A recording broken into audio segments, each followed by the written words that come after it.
This is an ongoing debate that happens every time, and this is about development versus displacement, or it is about environment versus development. And I'm talking about not just about the Great Nicobar Island project that is in the news, that is a 92,000 crore project that the government wants to, move forward with. But at the same time, I'm talking about Umiam Lake as well. Now, Umiam Lake is located in Meghalaya, and Meghalaya is at the center of my heart because, to be very true, I was born in Shillong. All right. Although I am not from the Northeast, but at the same time, I was born in Northeast. My birthplace is Shillong because my father was posted at that point of time in Shillong. So we'll be talking about Umiam Lake and also why Umiam Lake matters, what are the various environmental and governance and the development issues which are there. That is what we'll be talking about in this particular session. Now, when it comes to the Umiam Lake, it is also known as or known by the name Barapani. It is located in Ribhoi district of Meghalaya. It was commissioned in 1965 as a concrete gravity dam, and it was 7 years before that Meghalaya attained the statehood in 1972.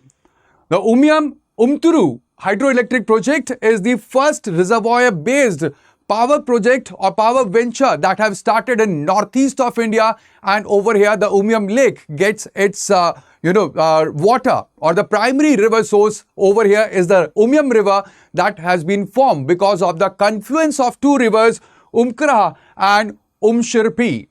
So these are the two rivers that forms the Umiam River, and later on this river we have the Umiam Lake that was constructed for a hydroelectric power project. Now, when it comes to Umiam Lake or the issue that we'll be talking about, this is very important not just for your mains but also for your prelims as well. Because when it comes to Umiam Lake, it connects to GS1. Alright, and in GS1 and even in your prelims, you must have seen that UPSC have a keen interest with the geography of Northeast. And many a times the lakes which are there, especially like for example, I'm talking about the lakes of the Manipur. All right, they had been asked, like Loktak Lake had been asked numerous times in the UPSC. So whether it is lakes, whether it is national parks that are located in the Northeast, they are one of the favorite topic of UPSC. And again, you will find these type of questions in your examination with UPSC. All right, then next, it also connects with the socio-cultural fabric of the Khasi tribe that lives here. In Meghalaya, we have Garo, Khasi and Jaintia. These three tribes are the major tribes of Meghalaya which lives, and this Umiam Lake or this complete region over here, we have most of the tribe that belongs to Khasi group. Then also it connects the intersection where we have the federalism, the autonomous district councils which had been formed under the 6th schedule of the Indian Constitution, and even we'll be talking about how judicial activism have saved the environment when it comes to the Northeast. At the same time, it also connects GS3, that is environmental degradation. It also is or talks about energy security and Dam Security Act of 2021. And also the ethical dilemma, that is development-induced displacement and also preservation of the natural heritage. These are the things that this particular topic it relates to. Now, when it comes to the cultural resonance of Umiam Lake, so I told you that there is a Khasi tribe that lives over here and they have an oral tradition, and this Umiam Lake is deeply embedded into their oral tradition. This is known as water of tears, or it comes from the word Umiam. Alright, as per this oral tradition that the Khasi tribes have, this is that there were two sisters who have descended from the heaven. One sister was lost, and the grief of the other, it formed this expansive body of the water known as Umiam. There is also the complete Khasi oral tradition. It dictates that the local community, they have the moral ownership of the lake or the land over which this lake had been formed. At the same time, when it comes to the situation bottleneck, or when it comes to the Umiam Lake, you will see that there is approximately 40,000 cubic meters of the silt that enters the lake every year. There is encroachment and urbanization, the rapid expansion of Shillong that is happening right now, and that is leading to the siltation, and that silt is going and depositing in the Umiam Lake. There is deforestation as well, and this deforestation or the loss of the green umbrella that leads to loosening of the soil, and this soil when it goes or it runoffs, so after the runoff it goes and gets deposited into the Umiam Lake. There is also unscientific mining, the illegal sand and boulder mining that is happening in the region, that is also leading to the destruction of this lake. There is approximately 40,000 cubic meter silt that is getting deposited in the lake, and the lake is becoming shallower and shallower. When this lake was planned, initially it was for about 200 years. The complete lifespan was 200 years, but because of the siltation, now at present, it has just 30 to 35 years that is remaining.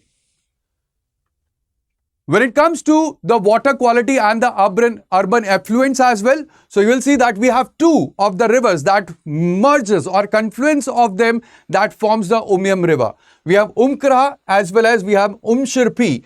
Now, what happens is that we have the household sewage, we have the industrial waste and the market runoff. Now, these rivers which were once the natural rivers and there was no waste that they were carrying, now they are acting as the urban drains and they are draining into the Umiam Reservoir.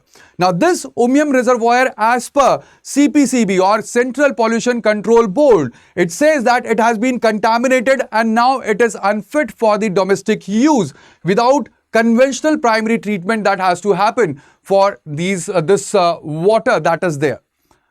At the same time, now at the center of the dispute is the Lumpong Deng Island as well as the Taj project.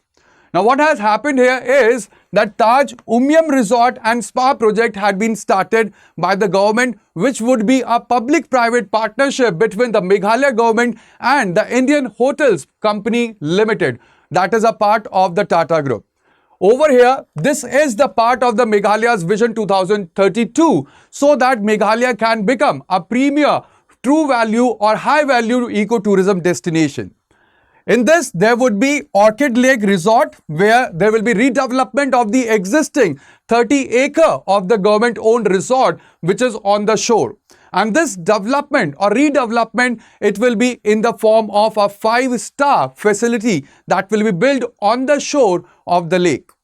At the same time, there will be also the Lumpong Deng Island, over where 36 acres will be developed, and this complete land is untouched island in the middle of the lake, and this development will happen for the purpose of the tourism activities.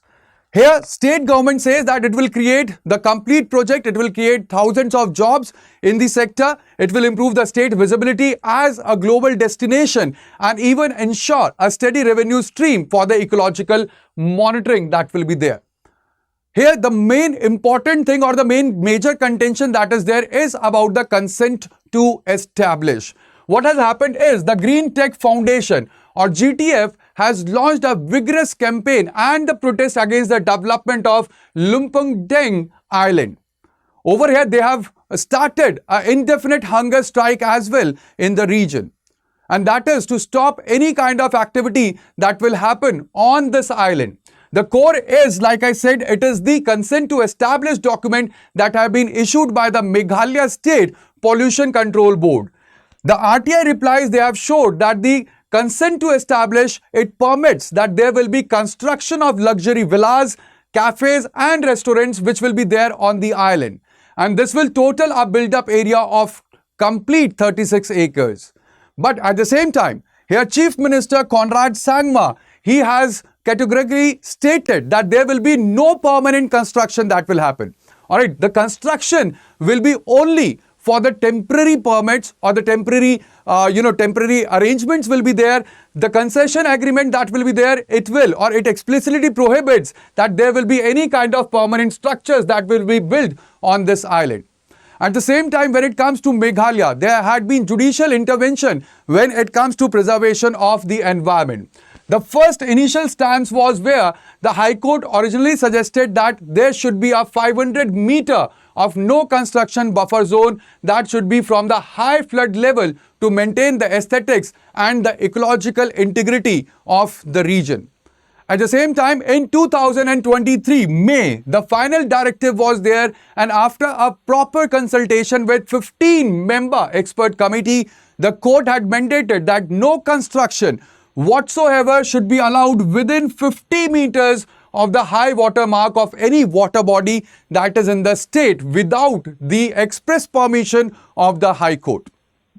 At the same time, if we see what is there, that the court has directed in 2023 that the Khasi Hills Autonomous District Council and also the MSPCB, that is Meghalaya State Pollution Control Board, they should monitor and report to all or report on all existing and pipeline projects which are in and around this particular lake.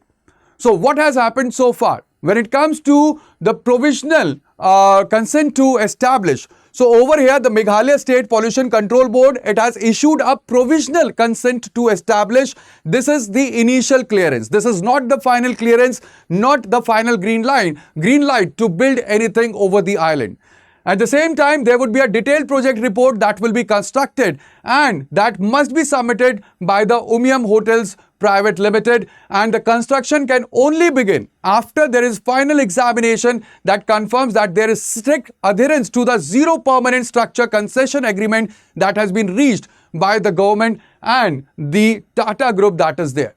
So that is the complete controversy, or that is the complete relationship or the issue that surrounds the Umiam Lake right now. Again, it is very important for your upcoming UPSC examination. A very prominent topic where you will be asked about Umiam Lake, its location, and where the first concrete-based reservoir power hydroelectric project was approved in the Northeast India. So that would be all. But at the same time, before moving ahead and ending this session, let me tell you that you can join me on my Telegram for the daily PDF of the Hindu analysis that we do every day at 9:30 a.m. So if you are not watching that, it is very important that you should watch that session, because that will prepare you for your upcoming UPSC examination, whether it is in 2026, in 2027 or in 2028. Alright, you can join me on my Telegram channel just by scanning my QR code or searching for me at the rate Bhava_StudyIQ. So that would be all. Thank you very much, guys, for joining me over here. And do not forget to like the session, share the session with your friends, and also subscribe to our channel so that you do not miss any of the important updates or any of the important topics that are important for your preparation. Thank you. Bye-bye. Take care and Jai Hind.